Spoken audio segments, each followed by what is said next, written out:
آخر میں فرمایا الا بالتقوی، لیکن تقوی کے ساتھ اگر کوئی عجمی ہے، تقوی میں اعلیٰ ہے، دین میں اعلیٰ ہے، شریعت میں اعلیٰ ہے، فرما برداری میں اعلیٰ ہے، تو وہ عجمی عربی سے اچھا ہے۔ اگر عربی ہے وہ دین میں اعلیٰ ہے، شریعت میں اعلیٰ ہے، فرما برداری میں اعلیٰ ہے، متبع رسول ہے، دین کا پابند ہے، اللہ کا خوف رکھنے والا ہے، اللہ سے ڈرنے والا ہے، تو وہ عجمی سے اعلیٰ ہے۔ باقی خالی عربی کی عجمی پر کوئی فضیلت نہیں ہے، اور نہ ہی عربی کی عجمی پر، نہ عجمی کی عربی پر۔ رسول اللہ صلی اللہ علیہ وسلم کا پیغام تھا آخری خطبے کے اندر۔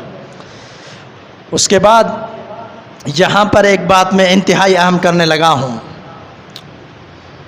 یہاں ہمارے ہاں ایک قوم پرستی کا رواج ہے، قوم پرستی کا رواج ہے، جو کچھ لوگ یہ سمجھتے ہیں کہ جو سندھی قوم ہے ان سے کوئی اعلیٰ اور افضل نہیں ہے۔ اور یہ بات میں کیوں کر رہا ہوں؟ آج میرا موضوع نہیں تھا، نہ ہی ٹائم ہے میرے پاس۔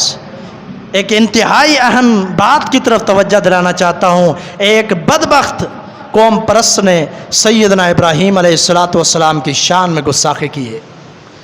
چند دن قبل سوشل میڈیا پر، فیس بک پر پوسٹ اس نے رکھی، پوسٹ رکھتے ہوئے اس بدبخت نے سیدنا ابراہیم علیہ السلام کے بارے میں زبان درازی کی، اور لکھتا ہے کہ سیدنا ابراہیم نے جو اپنے بچے کو ذبح کرنا چاہا وہ اس لیے کہ وہ بوڑھا ہو چکا تھا، اس کے پاس جو ہے کوئی طاقت نعوذ باللہ نہیں تھی کہ اس سے بچہ ہوتا۔ لوگوں نے اس کو طعنے دیے کہ یہ بچہ نعوذ باللہ تیرا نہیں ہے۔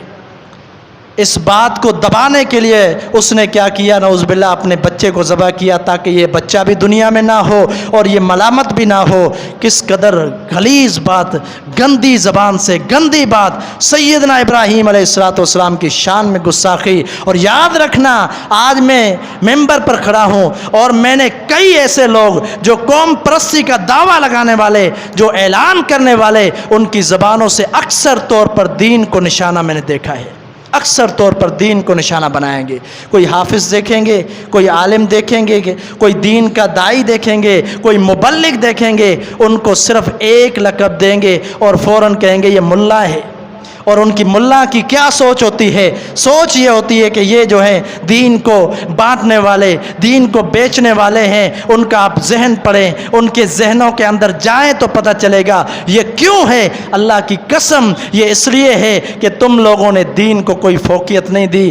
آج اللہ تعالیٰ نے تم سے دین ایسے چھین لیا ہے کہ تم دین کی طرف آؤ تب بھی نہیں آ سکتے۔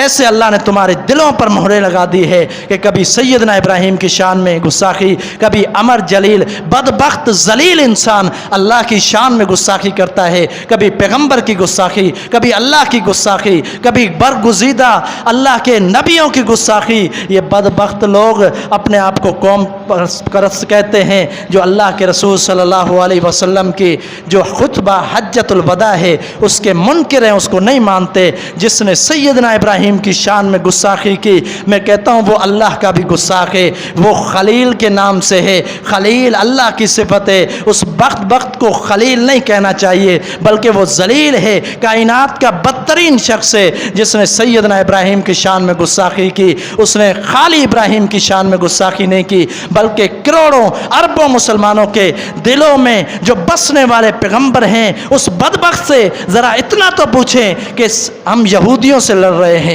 عیسائیوں سے لڑ رہے ہیں کہ ابراہیم ہمارا ہے۔ یہودی کہتے ہیں ابراہیم ہمارا ہے، عیسائی کہتے ہیں ابراہیم ہمارا ہے، مکہ کے مشرکین کہتے تھے ابراہیم ہمارا ہے، مسلمان کہتے ہیں ابراہیم ہمارا ہے، سارے آج تک لڑتے آ رہے ہیں ابراہیم ہمارا ہے۔ یہ بدبخت یہودیوں سے بھی بدتر نکلا، عیسائیوں سے بھی بدتر نکلا، یہ تو مشرکین مکہ سے بھی بدتر نکلا جس نے اس پیغمبر کے بارے میں گستاخی کی کہ قرآن میں کئی مقام پر اللہ نے اس کی شان بیان کی ہے۔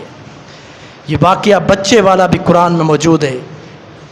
انی اذبحک ماذا انی اذبحک فانظر ماذا تری، اللہ نے فرمایا کہ ابراہیم نے اپنے بچے سے کہا کہ میں نے خواب میں دیکھا ہے تجھے ذبح کر رہا ہوں، یہ اللہ کی طرف سے آزمائش تھی، تیرا کیا ارادہ ہے؟ اللہ نے قرآن میں بیان کیا، فرمایا ابراہیم الذی وفا، ابراہیم نے اپنے پیغمبر سے وفاداری کی، کہیں فرمایا واتخذ اللہ ابراہیم خلیلا، ابراہیم کو اللہ نے اپنا دوست بنا لیا۔ جو اللہ کے دوست کے شان میں گستاخی کرے وہ بدبخت اللہ کا گستاخ ہے، وہ اللہ کا گستاخ ہے، وہ قرآن کا گستاخ ہے، وہ اللہ کے برگزیدہ پیغمبر سیدنا ابراہیم کا گستاخ ہے، جس ابراہیم کے بارے میں میرے اور آپ کے پیر و مرشد محمد الرسول اللہ صلی اللہ علیہ وسلم نے فرمایا تھا انا دعوت ابیکم ابراہیم، کہ میں بھی تمہارے والد ابراہیم کی دعا کا نتیجہ ہوں۔ ابراہیم علیہ السلام نے دعا کی تھی، اللہ انہی میں سے ایسا پیغمبر بھیج جو ان کا تزکیہ کرے، ان کو دین سکھائے، ان کو دعوت دے، ایسا ہی پیغمبر انہی میں سے بھیج۔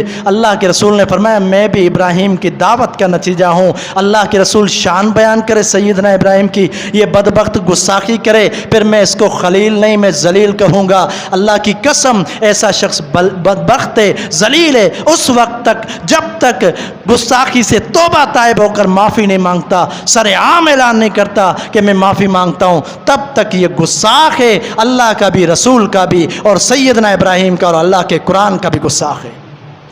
تو یہ قوم پرستی، یہ بت ہے، قوم پرستی بت ہے۔ آج میں بتا چکا ہوں، قرآن نبی علیہ السلام نے فرمایا کہ کسی کو کسی پر کوئی فوقیت نہیں، کوئی یہ نہ سمجھے میں سندھی ہوں تو اعلیٰ ہوں، کوئی یہ نہ سمجھے میں پنجابی ہوں تو اعلیٰ ہوں، میں بلوچ ہوں تو اعلیٰ ہوں، میں پختون ہوں تو میں اعلیٰ ہوں، نہیں، فرمایا بالتقویٰ، اگر کوئی اعلیٰ ہے تو تقویٰ کے ساتھ، اللہ کے خوف کے ساتھ، ایمان کے ساتھ، اسلام کے ساتھ، شریعت کے ساتھ، فرما برداری کے ساتھ۔ ایسے کوئی اعلیٰ نہیں ہے۔ کوئی دعویٰ کرتا رہے تو کرتا رہے، اللہ اور اس کا رسول اس کا انکار کرتے ہیں۔ تو یہ مساوات کی دعوت اسلام نے دی کہ برابری ہے،